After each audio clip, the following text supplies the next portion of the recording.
Hoje vamos falar sobre recuperação judicial. É algo que é um método que tem sido utilizado por diversas empresas.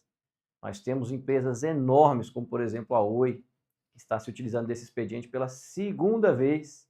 Então, se a Oi se utiliza duas vezes de um remédio jurídico como esse, imagine você que às vezes tem uma microempresa, uma pequena empresa, você que tem uma empresa maior, mas está passando por dificuldades. Esse é o momento de você olhar para a sua empresa e encontrar a possibilidade de resolver o seu problema para que a sua empresa volte a crescer, para que a sua empresa volte a empregar diversos colaboradores. Esse é o momento de buscar um meio jurídico para que você consiga um fôlego, um respiro para que possa crescer, evoluir, para que possa retomar o crescimento, para que possa angariar uma quantia financeira suficiente para trazer um fluxo de caixa para a sua empresa. Você vai ter aí a oportunidade de, em 6 meses, não ser importunado por nenhum oficial de justiça, todos os seus processos de execução serão sobrestados, serão paralisados. Aqueles protestos existentes também, aquelas cobranças em relação à empresa. Então, é possível que, ao longo de 180 dias, você tenha esse fôlego e, o que é melhor, existe a possibilidade até mesmo de conseguir novamente esse prazo de 180 dias, é possível renegociar suas dívidas com um juro pré-estabelecido, existe também a possibilidade de um deságio em relação a esse financiamento, enfim, são muitos os benefícios da recuperação judicial, existem algumas responsabilidades, nós vamos falar sobre isso também, né, porque a consequência da não recuperação judicial é a falência, então é preciso que você, empresário, você, empresária, saiba disso, ou você, advogado, que quer conhecer um pouco mais sobre a recuperação judicial, esse procedimento que cresce cada vez mais. Nós tivemos uma queda em relação aos pedidos de recuperação judicial somente no ano de 2021, tá certo? Depois, a partir do ano de 2022, foram muitas as empresas que se utilizaram desse expediente. No ano passado, nós tivemos um crescimento de quase 80% em relação aos pedidos de recuperação judicial.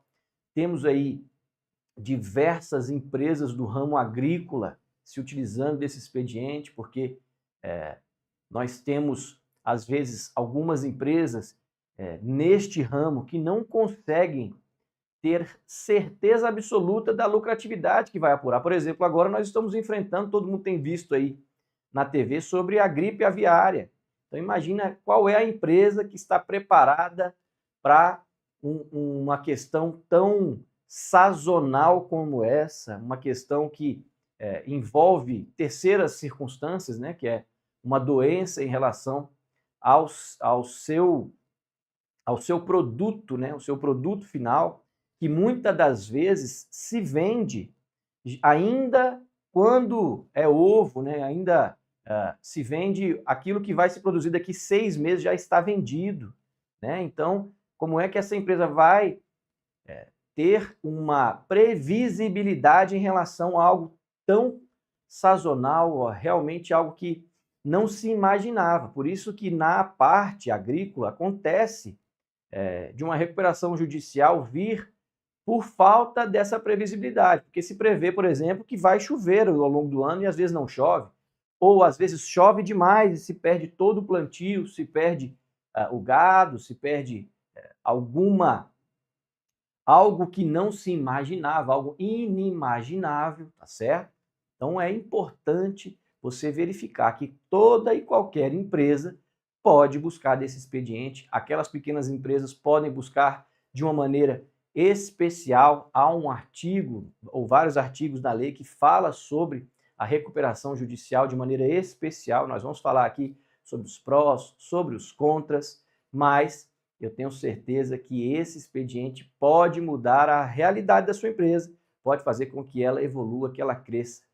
depois de tomado esse fôlego, ou também com auxílio, por exemplo, de um administrador judicial que vai entender o seu negócio, vai trazer um plano de recuperação que realmente a empresa consiga voltar a crescer. Você vai ter alguém ao seu lado, um profissional que tem muita experiência para poder te auxiliar a voltar a crescer. Então também isso é um grande benefício, tá certo?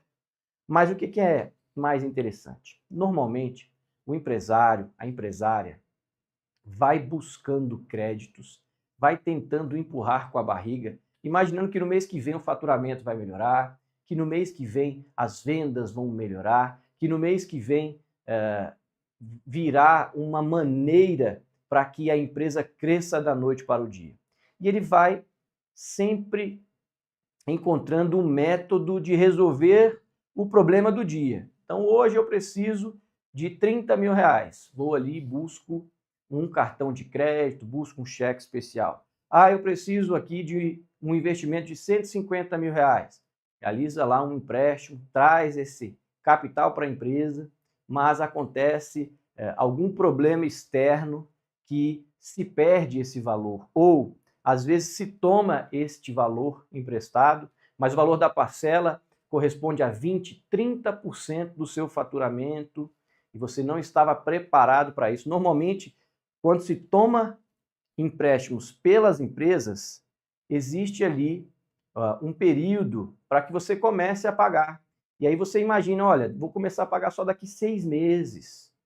Mas quando chega o 6º mês, a empresa ainda não estava preparada para realizar aquele pagamento. Por quê? É preciso, ao se tomar um empréstimo vultuoso, é necessário preparar a empresa para que ela aumente o faturamento suficiente para pagar esse empréstimo. Então, aquele investimento que foi feito precisa voltar como um faturamento maior. Ou vou tomar este empréstimo, mas vou demitir 2 pessoas. E aí essa demissão vai ser suficiente para pagar esse empréstimo. Enfim, o empresário ele precisa entender ao tomar um empréstimo, antes de tomar um empréstimo, como é que ele vai pagar aquilo. E ele precisa encontrar algum método na empresa. Normalmente, nós temos a esperança que vamos aumentar o faturamento da nossa empresa e que, com isso, pagaremos com facilidade aquele empréstimo, aquela tomada de recurso. Às vezes também existem muitas empresas que têm um faturamento enorme, nós vamos falar sobre isso daqui a pouquinho, e tem um fornecedor ou 2 fornecedores exclusivos, e daqui a pouquinho esse fornecedor deixa de existir, ou esse fornecedor que tinha uma certa exclusividade com esta empresa que tem um grande faturamento, e lá na frente o contrato expira e este fornecedor consegue outros representantes e o faturamento cai por conta disso. A empresa não estava preparada porque tinha um fornecedor único, também vamos falar sobre isso. Então é importante nós entendermos as sazonalidades, as dificuldades, aquilo que acontece no mercado de uma maneira não pensada, não prevista, para que a empresa não passe por isso. E quando está passando por isso, não venha a quebrar.